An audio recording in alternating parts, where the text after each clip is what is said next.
It's not. It's right now.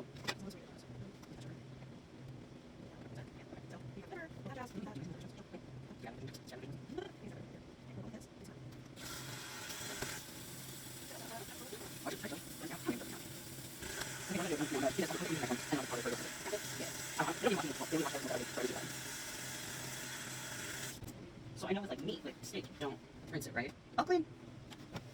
Oh, basically. And so, with fish, does the like flavor not wash away the same way steak does? That's what Dad always said. No, not really. Okay. So that's why Dad was like, don't rinse any of the steak or anything Because you use want the flavor. blood. But fish, you catch them in their environment, so they take in their environment a lot more. So you really want to clean that meat. Is like fish And that's blood? it. You cook it like Really? that. Yeah. Not even the tail? Good stuff? It's hand there.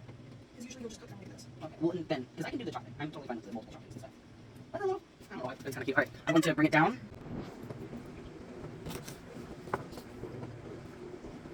Normally you would have better knives, so you're going to get some not great shot. You cut out your each bone, which is usually the butt. Peel all the guts out. And take the fins off. But leave the back fin on? Oh, the dorsal? Yeah. Okay. And it wasn't a very clean cut, so unfortunately your fillets are a little awkward. But it's going to be sliced some. People do this with a toothbrush. Brush. Exactly. But you just want to get all this blood out. Another reason that you don't wash the meat is that you don't wash the blood out. You just hang them and let it drain. It makes me so curious as to like how the processes of the processes of like cleaning out the fish, like They it would have salt water changed bath or that they dumped them in okay. and done this. Do you think this will remove guts and stuff? Yeah. You don't need to guts with most animals like this. Okay. So the salt bath would be to clean the inside? Mm-hmm. Cool. Oh, I'll put some in a container. I'll ask if she wants some. Thinking that we wouldn't have fish eggs. And the God provides. The sea god. The sea god provides. This is Ro. Praise Poseidon. Oh my goodness. You can tell her belly is distended. This one is also potentially egg bearing. I thought it was illegal to catch egg-bearing fish. No, not particularly. These are probably farm fresh fish and not like wild caught. In which case I don't really care. Oh, they're also coming out the cloaca. Whoa. Kind of fun. But it's not edible, right? Well, These ones? I honestly couldn't tell you. I'm not gonna try it. I don't want to eat them. That's so cool. I will demonstrate, and then you can do it. Okay. They have a keyhole, and you just poke it into the keyhole until you feel it catch on the skin. And this is kind of tearing more than it is cutting. But you just do that until it slits it open. This one has very thin bed. It's good. It's a boy. Oh, boys, what's that? Less algae. Oh, that's fair. It also has much smaller livers compared to the other one. Just slice open like that. Just find out people who have fish liver. No, Oh, and then the fins. no, not necessarily. No, okay. You can do one there. Just take one. Can't really see. But I kind of Shoot. I like this commentary again. I'm also with like the basic cutting because this is interesting. Okay. You want that in the people. And then, Oh, I don't like touching that.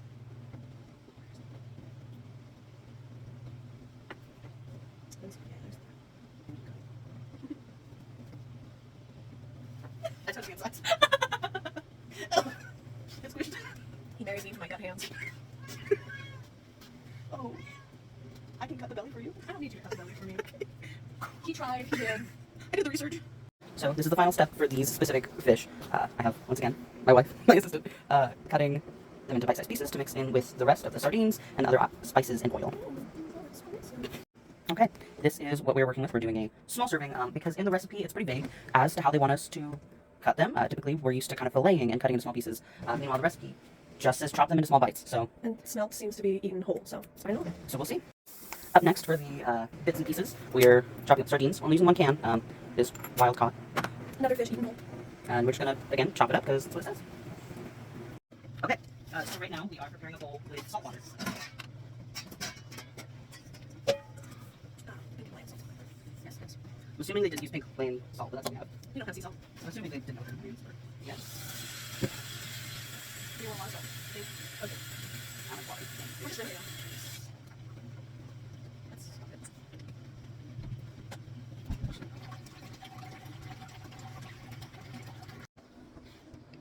So we have here our salt water, which is where we're soaking, Rinsing. all of our fish.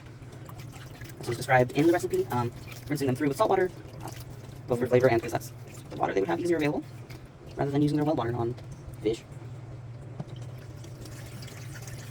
Fish chunks.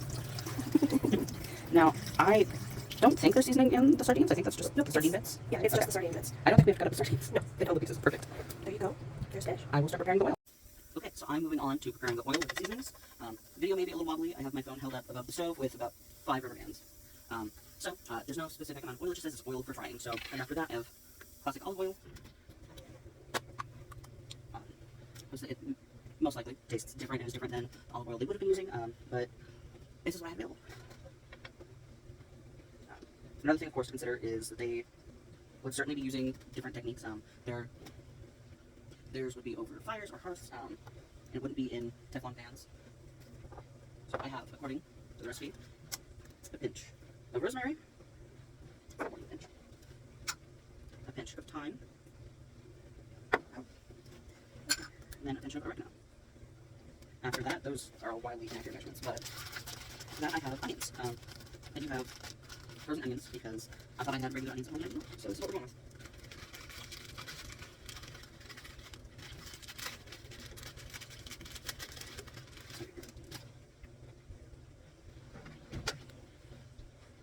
I made a mistake. That's too much onion. Okay. So this should be good. We're going to cut it medium. We're going to let this heat up, and once the onions are browned, so it says, also once the oil is hot enough to actually, fry, I'm going to add the fish, so I'll see that. While I do kind of wait for this to heat up, I do want to talk about the differences in ingredients. So the recipe I have is from Meals and Recipes for Ancient Greece by Eugenia Salza Prina Ricotti. It's called Bits and Pieces, Small Fish Fry. She actually, and it explains here a little bit, so this book not only does she list recipes, but she also gives translations towards different dining habits. She has a bibliography at the very end. And most of these recipes, they come from notes jotted throughout Athenaeus's the Diagnosophists, changing them at times for modern taste and modern availability. You have simple things like this fish fry I'm making here, but even that is being amended. Originally, she lists fish eggs, baby sardines, and smelt. In lieu of transparent gobies, sardine eggs, and anemones. Clearly there's going to be a lot harder for us to get, and I don't know where on earth I could even find an anemone. I didn't add fish eggs personally just because of costs, but that's kind of one of the more feasible ones. When you kind of look through, you find things such as, where is it? Sugarfish, scabberfish, stuffed squid, bream, scorpionfish, electric rays and swordfish, dogfish, and moray eels. With them being on the Mediterranean, they had access to fish that we simply would not be able to get easily or cheaply. In the places that you do, say on the coast or something, it's still not going to be as inexpensive as it might have been for them. Oil is heating up.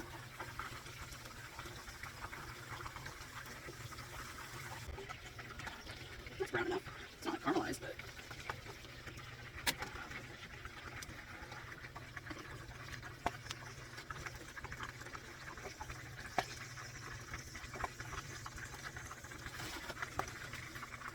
okay. So, got my prepared fish. The onions are getting nice and brown. The oil is boiling, so I'm going to dump it in.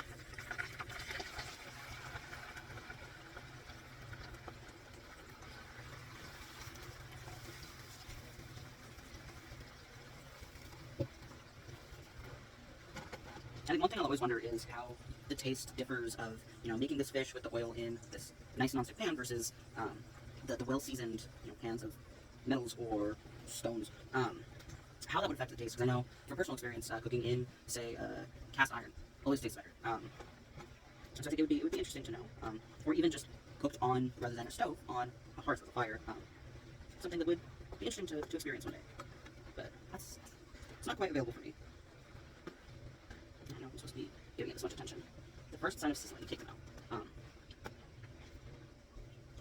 It's already sizzling though.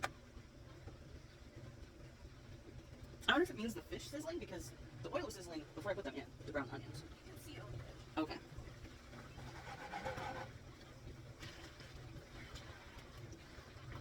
I might be fussing more than I need to be. I just don't think I put enough oil in as half the fish is uncovered, so I'm just trying to make sure it's all evenly distributed. And also, someone who I imagine would be cooking this, on a regular basis, would be a lot more comfortable in how well done the dish would be. I think this is done. Yeah, we'll check. For the sake of food safety, I'm having the person a lot more experience with cooking food. I have a handler's degree. I got one from McDonald's. I bake. You still get a free handler's card, right? Well, I don't bake for people anymore. I don't get paid to bake. Besides, mine's current until next year.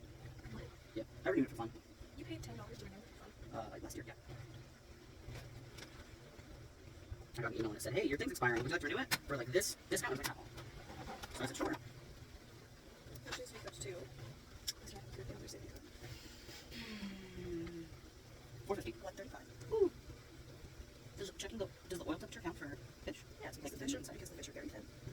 And just need to be cooked at that temperature for a certain amount of time. They're done.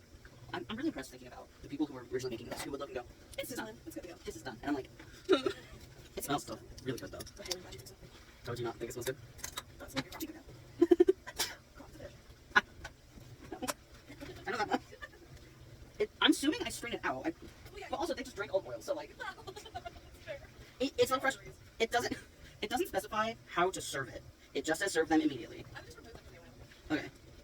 Well, here we go.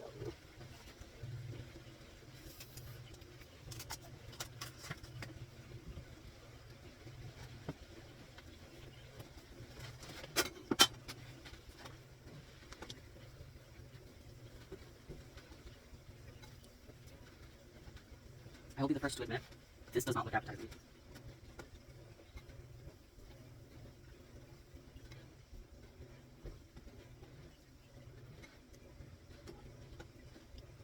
Of course, if it tastes bad, I will absolutely, I don't want to disgrace or talk down on the people who, made this. First of all, they had different fish originally. They might have also just had the knowledge of how to do it, and so they didn't have to write it down as much. Okay. See you in a minute. That wasn't filmed. Let's try again. I'm going to be cutting cucumber into small pieces to go alongside the fish. Cucumber would often be, cucumber and other vegetables would often be cut and served in that midday meal along with cheeses. Fish, very light things, just to kind of get you through the day until dinner when the real show started. I don't think these are the traditional shapes or really anything for the wine, but as is customary because we are not barbarians in this house. Red wine. Red wine. Ignore that it's flavored. I'm sure they flavored. They would flavor theirs with honey. You hate to see it. You hate to see it. So, here we have a somewhat traditional, at least a play on a traditional midday meal of the Greeks with a bits and pieces, small fish fry, sliced cucumbers, and red wine mixed 1-to-1 with water, although they would have done... I just moved it to 1. Was it 2-to-1? Proportionally, yeah. Don't it up to here. Incorrect. I'm not a barbarian. Oh. Yeah, I cut it with water, but she's Germanic, so that's why. The Germanic! So, here we go, my love, with our very true to life, true to history plastic forks. Let's give it a try. Oh, and I will absolutely not lie. Dink. It tastes like fish. Yeah, it tastes like fish. The olive oil has a nice little something to it with the fish, but I prefer butter. Needs more salt. Oh my god, it's totally supposed to have salt. It says salt to taste. He did not taste. Part 2, this has salt. That's much better. That's better. That's actually pretty good. That's okay. It's a good mix of spices. I'll give it back. Yeah. Mix with the onion. I'm not upset. It's not the most appetizing looking, but it'll also be, yeah. It smells pretty good. Let's see the smell. Oh, this one smells the spine. Oh, I didn't eat this one, but go for it. I'm going to not eat the spine. I'm a coward. Yeah, me too. I don't want to eat the spine. No, it certainly doesn't look the most appetizing, but also this would have been served, could have been served much differently. Probably in a nice platter, maybe. We should also probably be eating with our fingers. This is true. I don't want to do that because I'm sharing this. So I'm not going to do that. I got a crispy bit. Oh, it's good. I think you probably should have fried it in a little less oil. See, and I was worried I didn't have enough because I thought it was supposed to cover like shrimp. You went the deep fry method, Mhm. and I think they were just going for enough to cover the Oh, pan, of course. You have to back and forth. And cucumber. enough to sizzle it. Can't go wrong with cucumber. It doesn't mix well with the fish. It mixes well with the wine. I'll try the one next. I'm gonna really quick wash my palate. It almost tzatziki made. I will look that up. It's not in any of my recipe books. I was looking it up. I don't know. Wait. Out of 10, what would you rate this as a nice midday meal, get you through till dinner? In the morning, Yeah, good day. if I liked fish, Mhm. and I ate it somewhat frequently, it's about 7. And if you were in ancient Greek times and this was, fish was part of your normal diet, this is just kind of to get you through the day in the heat of Greece and stuff. Refreshing, nice. I like it. I could have it. It's an 8. I would definitely go the same with modern day. I hate fish, and this is really good. I would eat this. I'd give it about a 6. And then the thought of especially because this is typically the midday meal would be eaten outside. And I think eating this outside would be really refreshing. We're not. Morning. It is 4 in the morning. Yeah. So, but that's my rating. That's I didn't get a fun rating for Greek. If I was outside and stuff, I think it would be really nice, and it's kind of nice and refreshing. Told me off till a big dinner.